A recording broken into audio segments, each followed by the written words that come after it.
Hi, I'm Matt with State of Flux, here to talk to you about Spider-Man 3. This is my third in the retrospective analysis that I'm doing of all the Spider-Man movies leading up to Spider-Man No Way Home, which tickets are apparently on sale now. I hope you got yours because you're going to have pretty crummy seats if you don't. Spider-Man 3.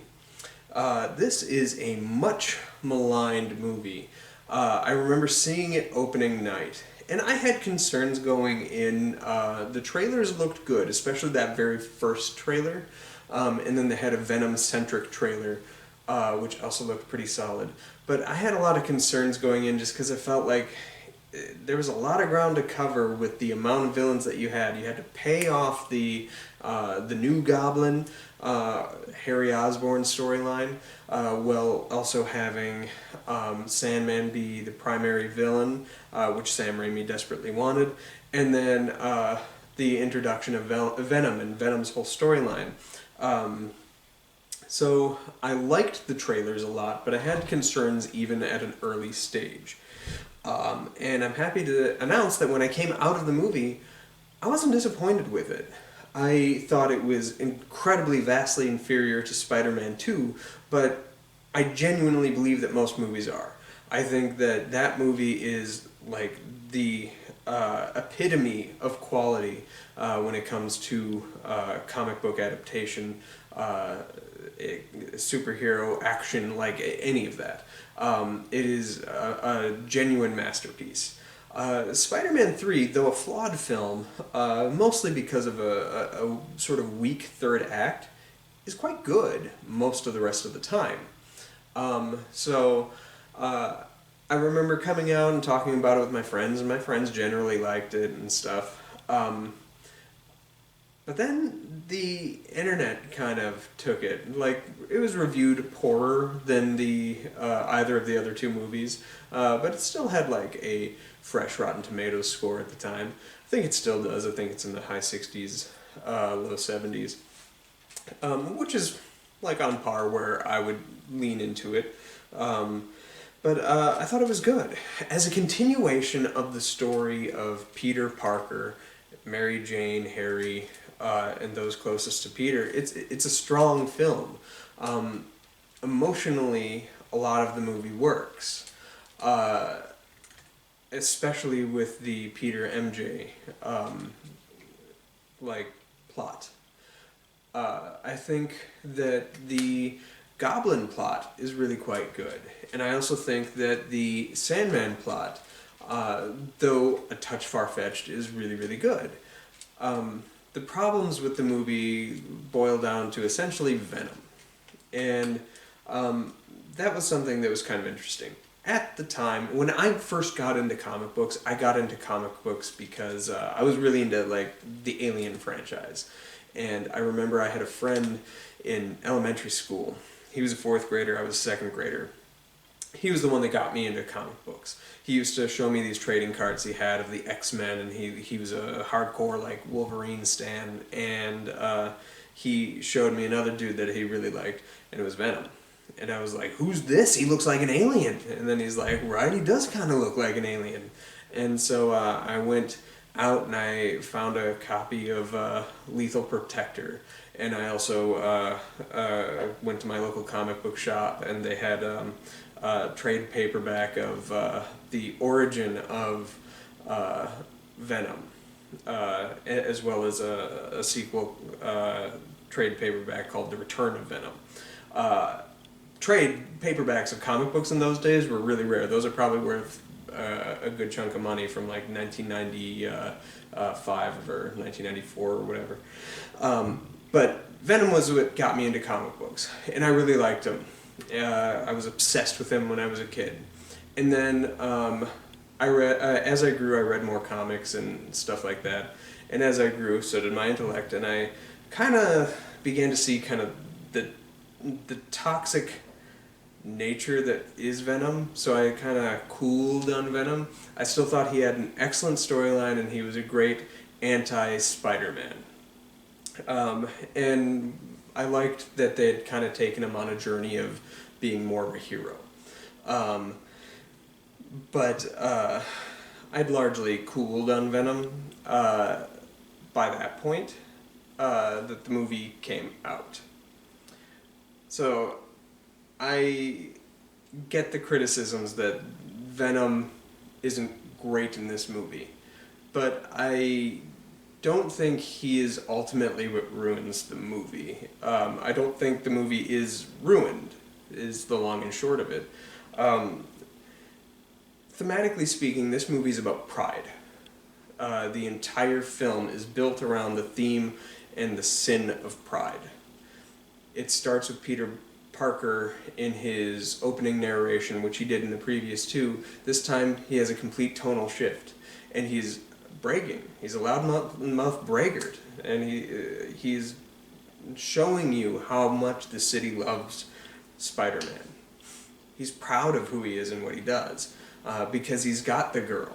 He's got everything he's wanted. He's found that balance at the sacrifice of MJ. And that's something that he's completely blind to. And most of the characters in this fall to the sin of pride. And I think the use of Eddie Brock in this film as a opposite of Peter Parker is done pretty well, because he's also kind of like the loudmouth braggart who falls to the sin of pride as well. And that's what sets him off on his journey to becoming Venom, as Peter recognizes the sins of what he has done. He flat out punches MJ in this movie. That's fucked up.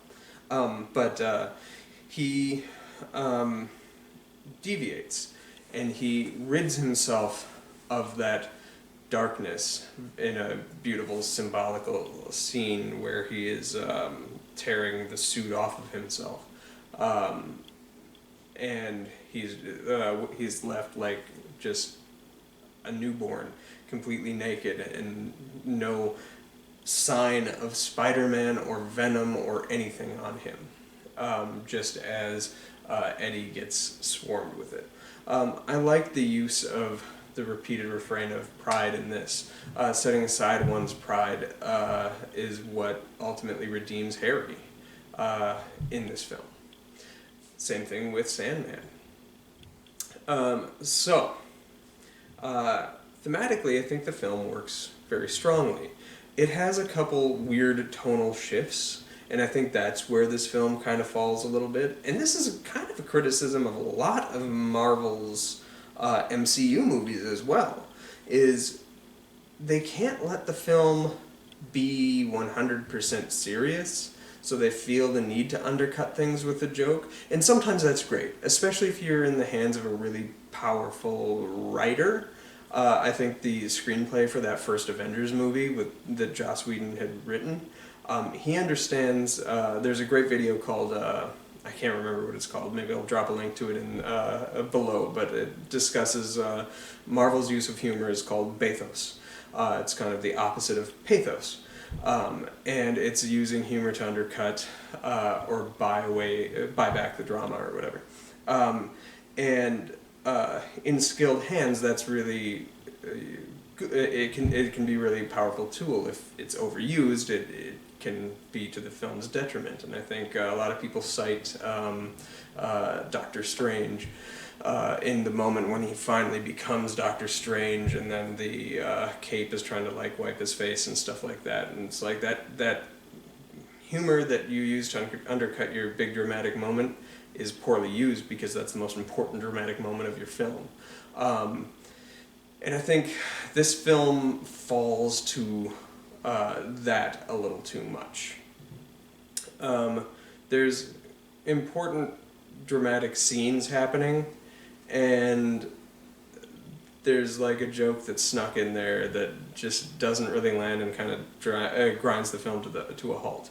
The most, like, everyone points to like the Spider-Man walking down doing this as something that doesn't work. I don't agree with that. I think that scene largely does work, especially in the place it's kind of given. I think a stronger part to criticize would maybe be when Venom is standing over MJ, and he makes his little joke about his Peter Tingle, to use a joke from the MCU. And that doesn't really work. This film does juxtapose incredibly potent drama, because the drama that is in this film is really strong, especially with Peter and MJ as their relationship begins to fracture. You've invested 2 whole movies with these characters of trying to get them together, and they're finally together, but once you see them together, you see how he is mistreating that relationship. He's the toxic male figure in her life, just as her dad was. And I like the one of the best lines in the whole movie is when she reads the review of her performance, because she's a Broadway star, or has a play just on Broadway. And she reads the review, it's all negative, aimed at her, and she's like, every time I read one of these, it's like my father wrote them. And that scene just hits really, really hard. I think she is so good in these movies and so underrated, it's like not even fair. Let's talk about the good parts. I'm gonna take it element by element, right? Peter Parker's storyline. I like his storyline of him discovering that with great power and responsibility, you have to set your pride aside, as well as that inner rage and fuel for revenge. He goes on a pretty interesting story there. When he gets encapsulated in the black suit, his rage and intensity is pretty strong. A lot of people sort of say that the 2 new Venom movies are like pretty hardcore because he's beating shit down and biting off heads and stuff like that. And it's like, yeah, he is, mostly off camera, but this one, when Peter goes black suit, he kicks the shit out of Sandman. Like, you see that dude's teeth flying out as he's ramming the dude's face into a train, like the subway train, and piece by piece, as his face is getting shaved down, teeth start coming at the camera. Like, that's pretty fucking hardcore, man. So yeah, I like his scenes with black suit, and because the black suit accentuates different aspects of your personality, it just heightens what's already there. It doesn't make you cool, it makes you do what you think is cool. I fully believe that Peter Parker that we saw in those first 2 movies would think that, like, doing the whole emo thing and then, like, dancing and, like, pointing the finger guns would be, like, on the table for something that he would do if he had no inhibitions. Absolutely believe that. And if you watch the people around him, nobody's like, yeah, man, I want a piece of that. Everybody's looking at him like, the fuck? It's amazing. Watch the extras in that scene. Stop watching Toby. It's hard, but just watch the extras the whole time. It's the funniest goddamn thing you'll ever see. So yeah, I'm fully on board with that. Another criticism this movie takes completely unfairly is that it has 3 musical numbers that destroy the film. Whoever came up with that criticism and keeps repeating it should go, go home. You're wrong. The opening musical number that starts the first act with MJ performing, and you see how she has grown into this elegance is wonderful. She has matured where Peter can't, and it's a beautiful scene, and it shows that both of her 2 best friends are there and are for the first time able to be there for her. That's beautiful. Her singing voice, if that's actually her, hot damn, she's really good. Then they have like the twist scene where they're cooking and stuff like that. I think that scene is pretty cute. I'd keep that in there. I like that scene. The now dig on this scene, it gets a little cringy, but I think it's, I like the intent of that scene. It just goes a little over the top.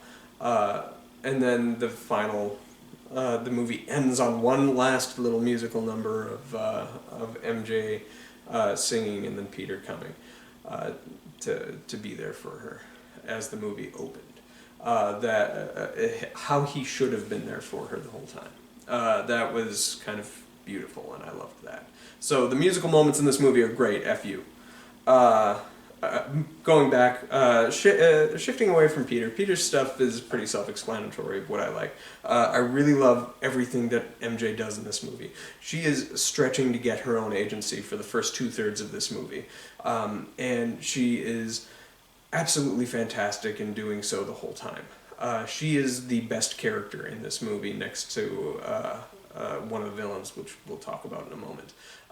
And F that, no, what? I'm wrong. She was the best thing about this movie. She is the best character. She is the reason to watch Spider-Man 3. The only problem with her striving to get her own agency is that the climax of this film was radically rewritten in the 0 hour, and they switched out her and Gwen Stacy's character. And so originally the climax of this film was going to have Gwen Stacy up in the Venom webbing, and Peter having to save her, and MJ was just going to kind of drop out of the film for the third act.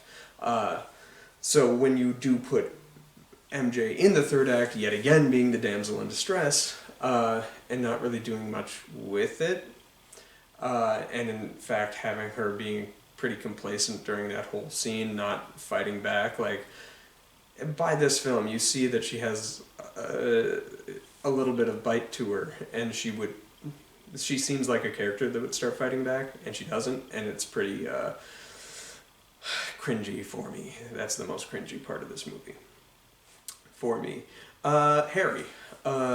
Harry Osborne's stuff really worked for me, and his evolution of a character is fascinating. It's one of the strongest, if you just watch him in the first scene that he's in, and him in the beginning of this when he's all sinister.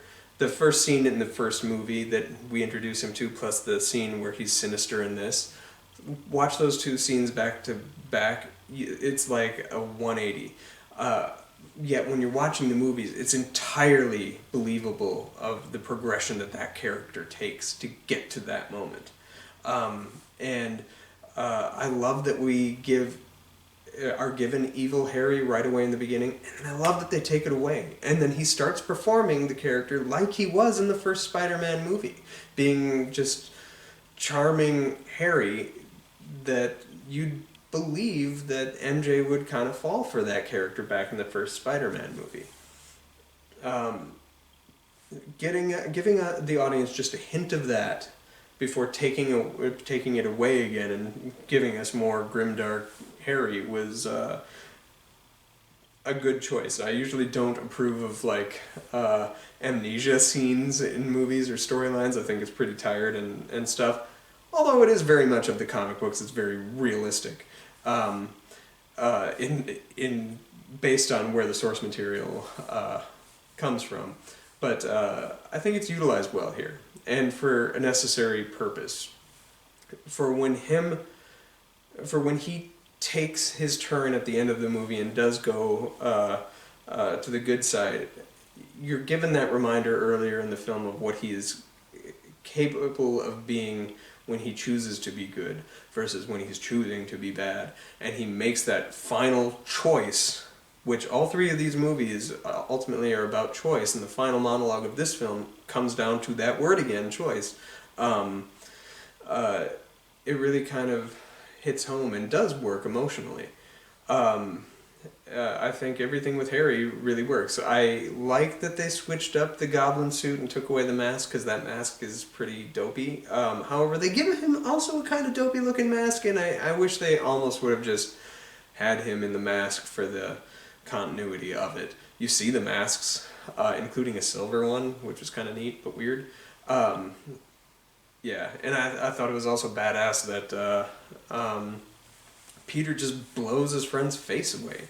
However, I do believe that would have absolutely killed him at that close of range. But yeah, I think that scene is really strong, the confrontation between Harry and Peter.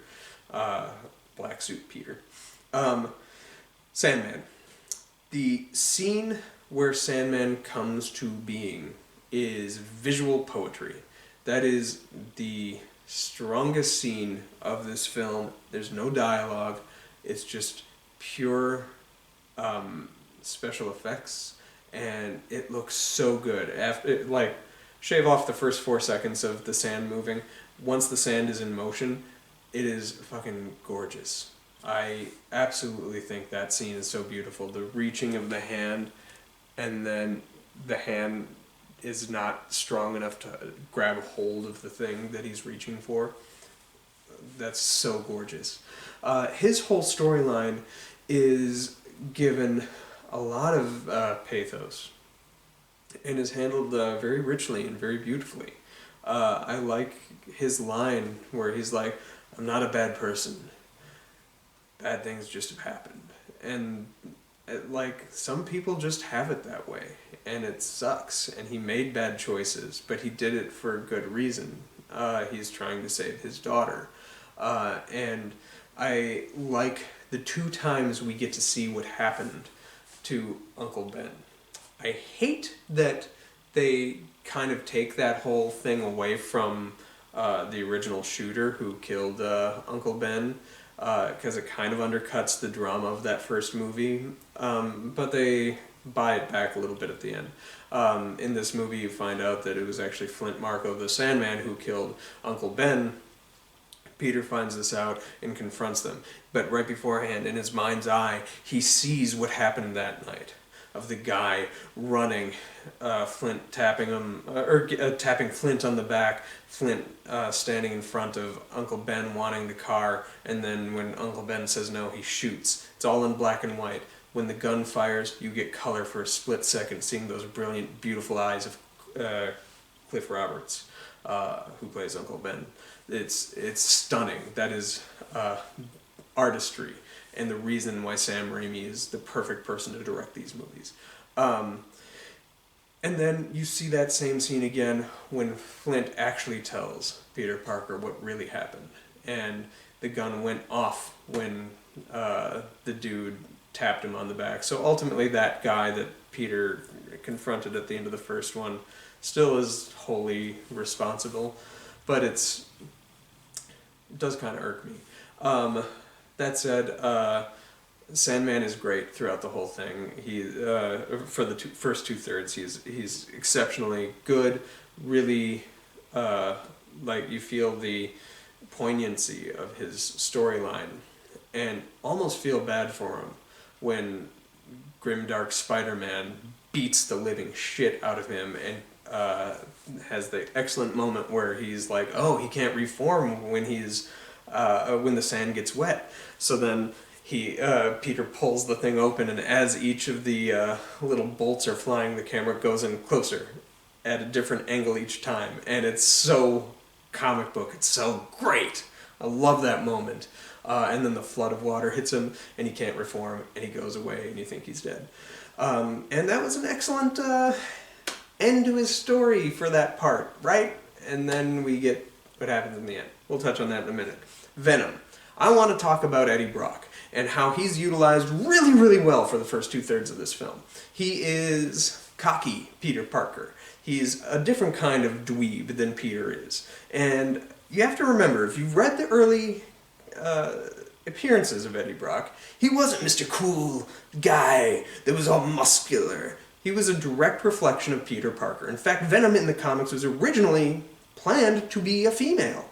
So when there was this storyline that was abandoned, you see like women's hands pushing Peter out of the way in like these early comic books when they were beginning to ditch the whole black suit thing. And you were going to find out that this woman Peter Parker had wronged accidentally, or Spider-Man had wronged accidentally, and when that suit came off, it was originally going to go to her, and you were going to have a female Venom. They rewrote that and shifted everything to Eddie Brock, who's a perfect parallel to Peter Parker, physique-wise and everything, even having the same job. And I think this movie reflects that. He is a dweeb, just like Peter is, but he's a different kind of dweeb, and it works narratively. I would have probably reined in what Topher Grace does. Topher Grace is a really strong actor. This movie doesn't really sell you on that. He has a couple good scenes. One in particular is pretty great. I like his introduction when Gwen Stacy's like beginning to fall, and he introduces himself to Gwen's father. That scene is quite good. And then the scene where he becomes Venom is quite good.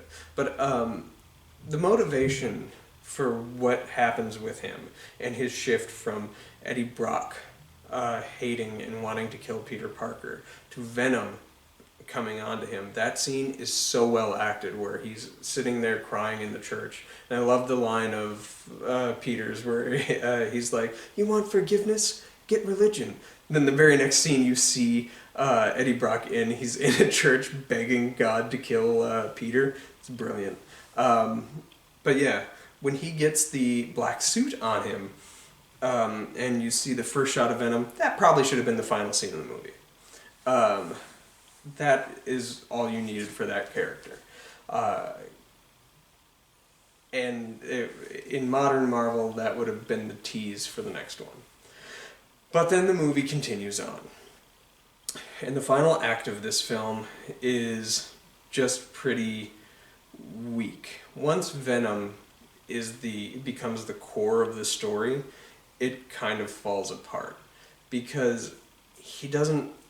I like the look of Venom in this and how they have the things roping and snaking on his face. Kind of looks a little painful, but I do not like how Topher Grace plays it. Sandman, who's been so full of pathos and stuff, just becomes a voiceless villain for Spidey to fight. They recycle once again, putting MaryJane as the damsel in distress for you to latch onto emotionally. The only thing that really works about it is that Spider-Man is forced to work with Harry. And the redemption of Harry and the death of Harry, where Harry gets impaled on the sword just as his dad was, but this time in a heroic act rather than a inhuman act, is beautiful parallelism. And I think that is strong.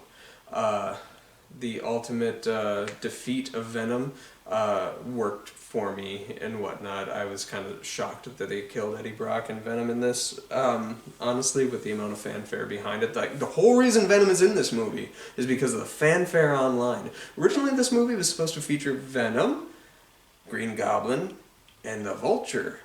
And the story got rewritten to drop out the Vulture in favor of Venom, which is why the ending was originally supposed to feature Spider-Man, who was taking on the ground-level threat of Sandman. Well, Harry, who was his teammate, would take on the air-level Vulture, and that was going to be the duo battle.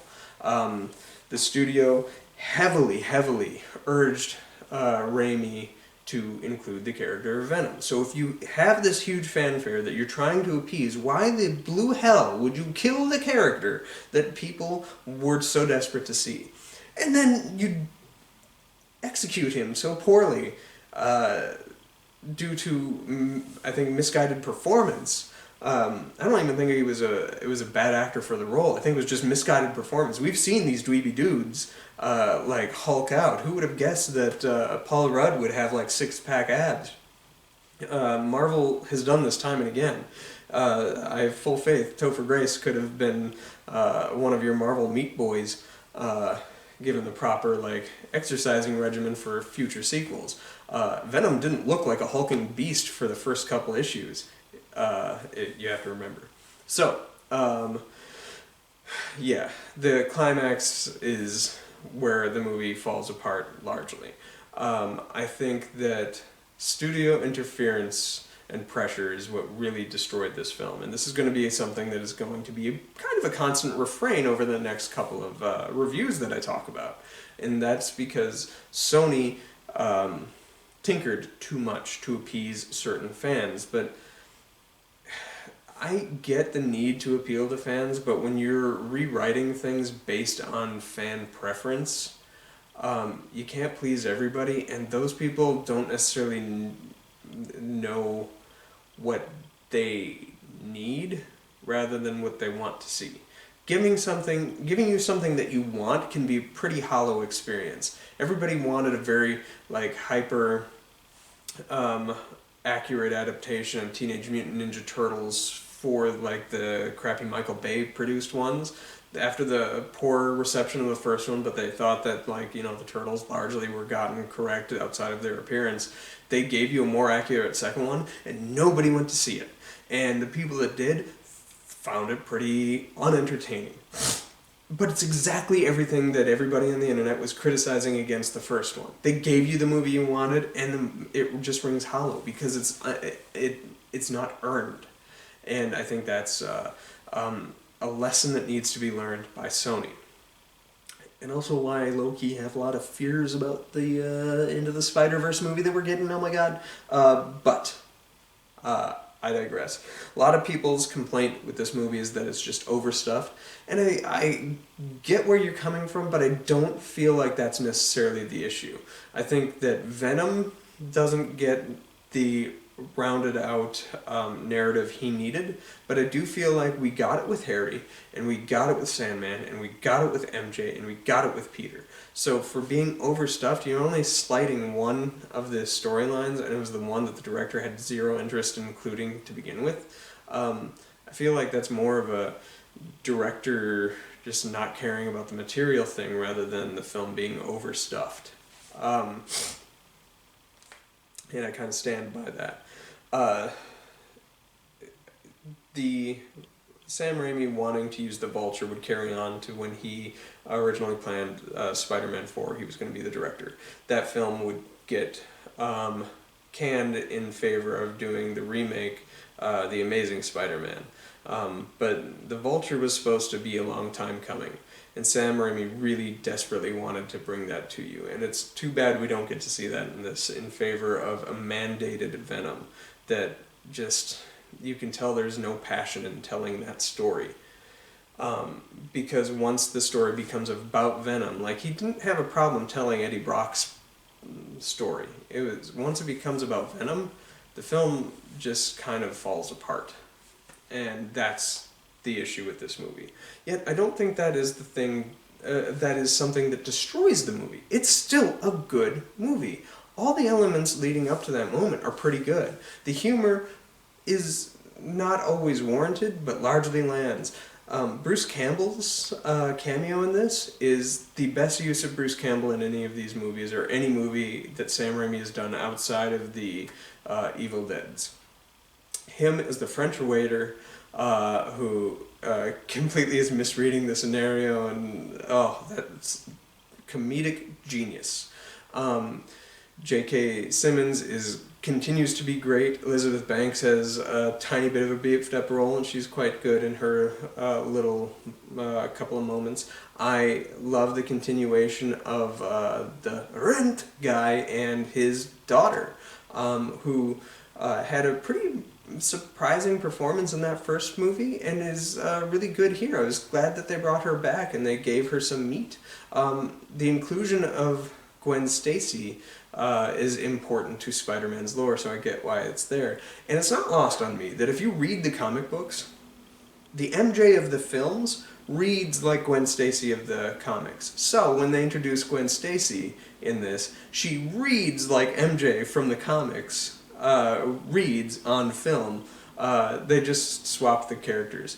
And the true irony of that is they dyed blonde